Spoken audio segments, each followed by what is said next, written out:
İsa Bey. Buyurun. Gittik. Süre. He, tez ol çıkar adam tez.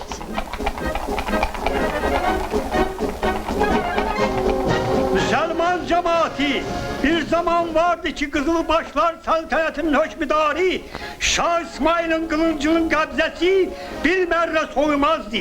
Memleketimizin bir ucu Mağrib'de, bir ucu Meşrik'teydi. Azeri atlarının kişnertisinden dağlar, dereler lerziye gelerdi. Ey benim evlatlarım! Ama indi memleketimiz ecnebilerin ayağı altında kalıp cennet torpağımız cehennem olup cihat elan edire.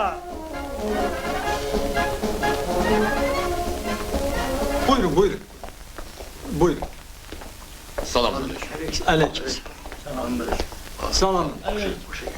Salam. Vay aleykümselam. Ay Müslümanlar. Ay Müslümanlar kulak asın. Milletin bahtı açılıp.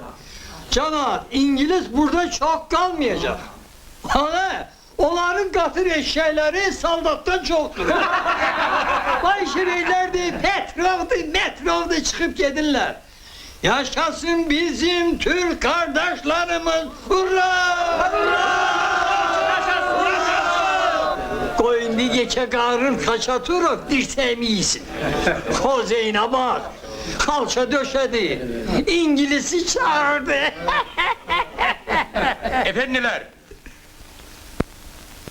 benim aziz kan kardeşlerim, bizim hepimizin ulu paşası Vahap Paşa bildiriyor ki, koşunlarımız tezlikle şehrinize teşrif buyuracaklar.